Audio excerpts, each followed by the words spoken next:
Hello दोस्तों, कैसे हैं आप। आशा करता हूँ अच्छे होंगे। दोस्तों, हमारा जो एडमिनिस्ट्रेटिव की सीरीज़ चल रही थी तो उसी में चौथा पार्ट है। अगर आपने 3 पार्ट नहीं देखे तो आप देख लीजिए, क्योंकि हमारी एडमिनिस्ट्रेटिव लॉ की पूरी सीरीज़ चल रही है। हम पूरा कंप्लीट करेंगे हर एक टॉपिक को, हर एक क्वेश्चन को, जो कि आपका न छूटे। तो अगर आप पूरे पार्ट देख लेते हैं तो आपके लिए बहुत हेल्पफुल होंगे, एग्ज़ाम पर्पज़ से, नॉलेज पर्पज़ से। अगर आपका कोई क्वेश्चन रहता है तो हमें कमेंट करके बता दीजिए करिए।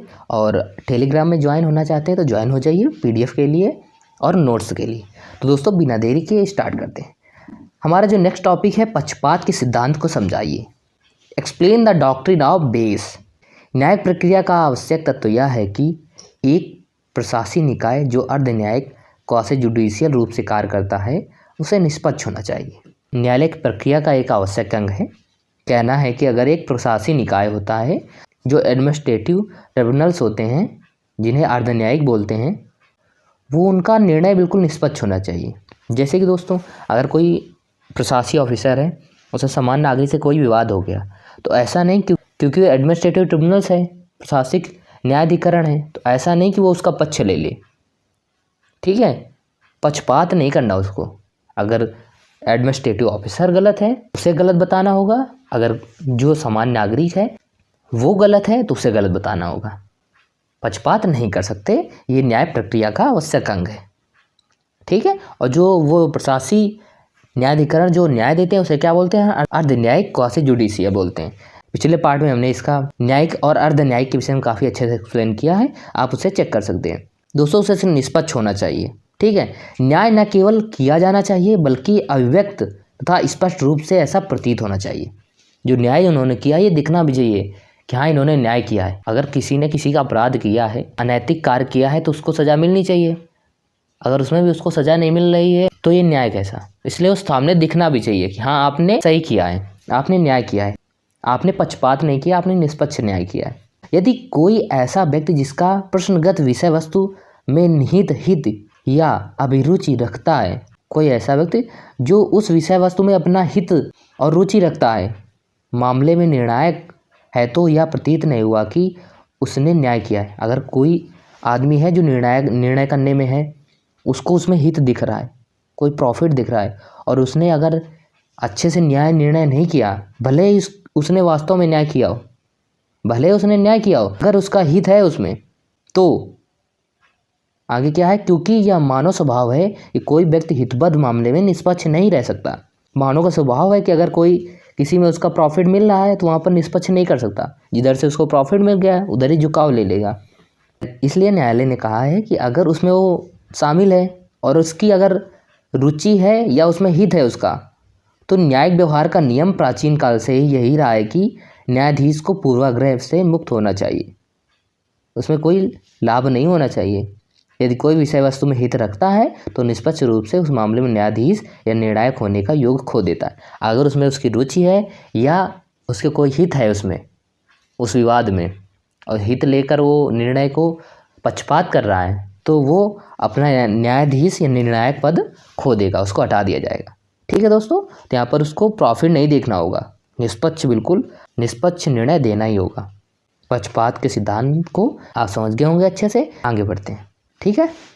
आगे है प्रशासनिक विशेषाधिकार से आप क्या समझते हैं? दोस्तों, what do you understand by administrative privilege?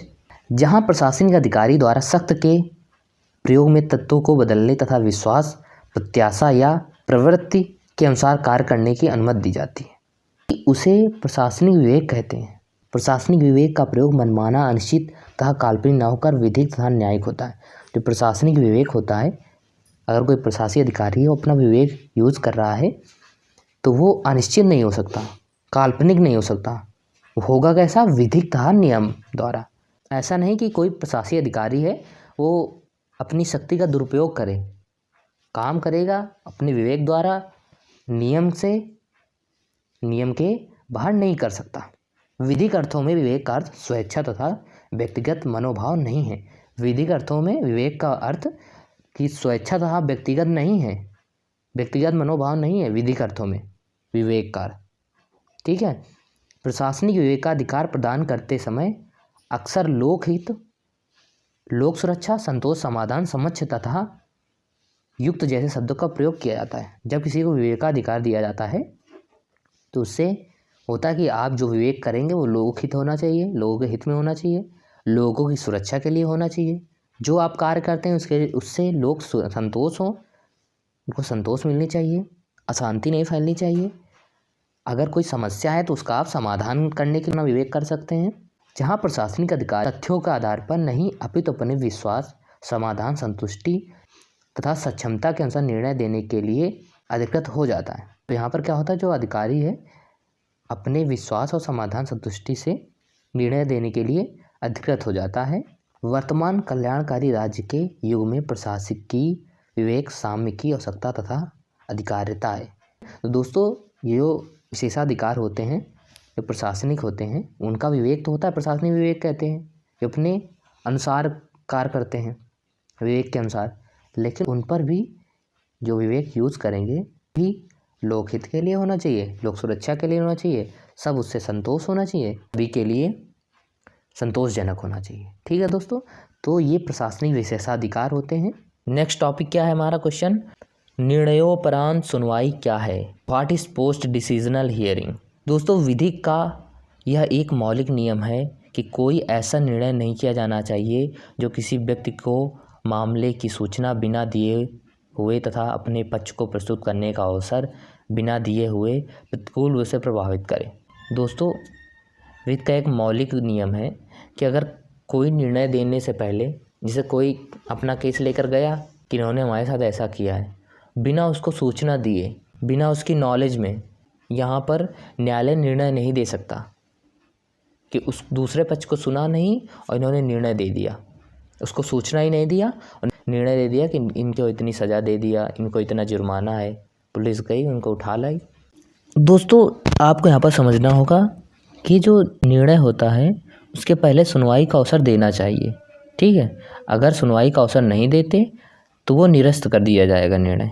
इसलिए आप देखते हैं जो न्यायालय होता है दोनों पक्ष को सुनवाई का अवसर देता है। इसलिए किसी व्यक्ति को मामले की सूचना बिना दिए हुए तथा अपने पक्ष को प्रस्तुत करने का अवसर बिना दिए हुए प्रतिकूल रूप से प्रभावित करे। कोई भी विहित प्रक्रिया उचित, ऋजु तथा युक्त होनी चाहिए, भले ही उसके संबंध में कोई विशिष्ट प्रावधान पर नियम में अथवा उसके अंतर्गत बनाए गए नियमों में न हो, तो भी सुनवाई का अवसर उचित अवसर उसमें विवक्षित रूप से विद्यमान मानना चाहिए। मतलब कोई भी कार्य हो, सुनवाई का अवसर जरूर दिया जाना चाहिए। ठीक है, तो निर्णय लेने से पहले सुनवाई का अवसर न्यायालय देता है। यही हमारा निर्णयोपरांत सुनवाई। What is the post decisional hearing? इसी में एक केस है रवि एस नायक बनाम भारत संघ, AIR 1994 का केस है। सुप्रीम कोर्ट ने निर्णय दिया था। उच्चतम न्यायालय ने एक निर्णय के अनुसार जहां विधानमंडल के किसी सदस्य को सुनवाई का अवसर दिए बिना डिस्क्वालीफाई घोषित कर दिया। मतलब कोई विधानमंडल का सदस्य होगा, उसको सुनवाई दिए बिना ही डिस्क्वालीफाई कर दिया उसको पद से। वहाँ ऐसा घोषणा को दूषित बताते हुए निरस्त कर दिया गया। जहाँ न्यायालय यह युक्त समझे कि न्यायालय द्वारा निर्णयोपरांत सुनवाई का अवसर दिया जाए। न्यायालय को समझना चाहिए कि निर्णय देने से पहले उसको सुनवाई का अवसर दिया जाना चाहिए। वहाँ एक विवेकानुसार या उचित कारण दर्शित करने पर सुनवाई का अवसर दे सकता है। तो दोस्तों, अगर कोई निर्णय देगा न्यायालय तो उसके पहले सुनवाई का अवसर देगा, चाहे जो भी केस हो। ठीक है, तो निर्णयोपरांत सुनवाई आप समझ गए होंगे। ठीक है, आगे चलते हैं। नेक्स्ट है हमारा कारण सहित निर्णय, रीजनेड डिसीजन। निर्णय अगर कोई दिया जा रहा है तो उसका कारण भी होना चाहिए, बिना कारण आप डिसीजन नहीं ले सकते। ठीक है दोस्तों, इसको समझना बहुत जरूरी है। तर्क सहित या कारण सहित निर्णय नैसर्गिक न्याय, प्राकृतिक न्याय, नेचुरल जस्टिस का परिक्षेत्र अत्यधिक व्यापक हो गया है कि अगर कोई निर्णय लिया जा रहा है तो उसका तर्क सहित होना चाहिए। इसलिए आप देखते होंगे कि जब कोई जजमेंट आता है तो उसमें फैक्ट लिखे होते हैं, इस कारण ये हुआ है, इस कारण ये हुआ है। ठीक है दोस्तों, तो यहाँ पर तर्क सहित या कारण सहित निर्णय होना चाहिए। कारण जानने का अधिकार, न्यायिक पुनर्विलोकन, जुडिशियल रिव्यू अनिवार्य अंग है। जो कारण जानना ही जुडिशियल रिव्यू का अनिवार्य अंग है। स्वास्थ्य प्रशासन का एक उत्तम गुण अपने निर्णय का कारण दिया जाना है। अगर आप निर्णय दे रहे हैं तो उसका एक उत्तम गुण होना ही होना चाहिए। स्टेट बैंक ऑफ पटियाला बनाम SK Sharma AIR 1996 supreme court, ये केस दे रखा है। में उच्चतम न्यायालय ने कहा कि नैसर्गिक न्याय का अंग यह भी है कि निर्णय के अतिरिक्त पक्षपात को अपने विरुद्ध निर्णय के आधार कारण जानने का अधिकार है। जो पक्षकार है उसको निर्णय के आधार पर कारण जानने का अधिकार है कि आपने हमको सज़ा क्यों दी है या आप किस कारण से ये निर्णय दे रहे हैं। ठीक है, क्या कारण है कि आपने यह निर्णय दिया है। पक्षकार को जानने का अधिकार है। ठीक है, इसके पहले एक क्वेश्चन था जानने का अधिकार, उसमें हमने समझाया था, तो आप समझ गए होंगे कि उसको एक यह अधिकार होता है कि कारण जानने का अधिकार पक्षकार को। ठीक है, आगे बढ़ते हैं। जहाँ निर्णय न्यायिक हो या अर्ध न्यायिक या प्रशासकीय, पहले यह नियम था कि प्रशासन अपने निर्णय के कारण बताने के लिए बाध्य नहीं है। पहले क्या निर्णय था, न्यायिक और अर्धन्यायिक या प्रशासकीय, कि वो कारण बताने के लिए बाध्य नहीं थे। किसी को भी निर्णय दे दिया बिना कारण के कि आप दोषी हैं तो दोषी हैं। लेकिन हाल के वर्षों में न्यायालय ने इस बात पर बल दिया है कि निर्णयकर्ता को उन कारणों को अपने निर्णय में सम्मिलित करना होगा। जो निर्णय करेगा वो कारण अपने उसमें लिखेगा कि इस कारण से आपको ये दोषी समझा जा रहा है, कि आपको इस कारण से सज़ा दी जा रही, इस कारण से आपको पनिशमेंट मिल रही है। ठीक है दोस्तों, तो लिखेगा जिनके आधार पर उन्होंने किसी व्यक्ति के विरुद्ध निर्णय दिया है। लिखेगा ऐसे निर्णय को जिनमें निर्णय के आधार कारण स्पष्ट किए गए हैं उन्हें बोलना आदेश स्पीकिंग ऑर्डर की संज्ञा दी गई है। जो निर्णय के आधार पर कारण लिखे गए हैं उन्हें क्या बोलते हैं, स्पीकिंग ऑर्डर, बोलना आदेश की संज्ञा दी गई है। निर्णय देने की आवश्यकता इसलिए भी है कि प्रभावी पक्षकार अपने बचाव प्रतिवादी डिफेंस उन्हीं कारणों के परिप्रेक्ष्य में प्रस्तुत करे। निर्णय देना इसलिए ज़रूरी है कि जो पक्षकार है अपने बचाव के लिए, डिफेंस के लिए उन्हीं कारणों में के परिप्रेक्ष्य प्रस्तुत करे कि अपना बचाव कर सके कि किन कारणों से हमें सज़ा दी जा रही है, जिससे कि वो अपना बचाव कर सके। तो आप समझ गए होंगे दोस्तों, अगर कोई निर्णय दिया जा रहा है तो उसके कारण देना चाहिए। ठीक है, पहले नहीं था लेकिन अब हो गया है, और जब वो कारण देंगे तभी वो कोई पक्षकार उसमें डिफेंस ले सकता है उन्हीं कारणों के अनुसार।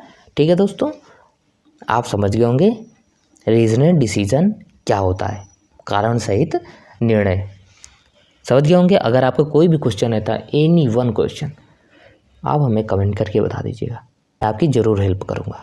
ठीक है, तो आगे बढ़ते हैं, बढ़े आगे। नेक्स्ट क्वेश्चन देखते हैं दोस्तों। लोकपाल पर एक संक्षिप्त टिप्पणी लिखिए। Right a short note on Lokpal. आइए समझते हैं। ओम्समैन को हमारे देश में लोकपाल की संज्ञा दी गई। जो ओम्समैन होता है उसको हमारे देश में लोकपाल की संज्ञा दी गई है। यह स्कैंडिनेवियन राष्ट्रों की उपज है। कौन कौन से स्कैंडिनेवियन होते हैं राष्ट्र? न्यूजीलैंड, नीदरलैंड, स्वीडन है तथा फिनलैंड आदि राष्ट्र भी सम्मिलित हैं। सर्वप्रथम ओम्बुड्समैन संस्था का जन्म 1809 में स्वीडन में हुआ। सर्वप्रथम कहाँ हुआ इसका जन्म? जिसे लोकपाल बोलते हैं, इसे ओम्समैन भी बोलते हैं। इसका सर्वप्रथम जन्म हुआ था स्वीडन में। कब हुआ था? 1809 में। स्वीडन में इसे सर्वोच्च अभियोजन सुप्रीमो प्रोसिक्यूटर या होजेस्टे ओम्समैन कहा जाता था।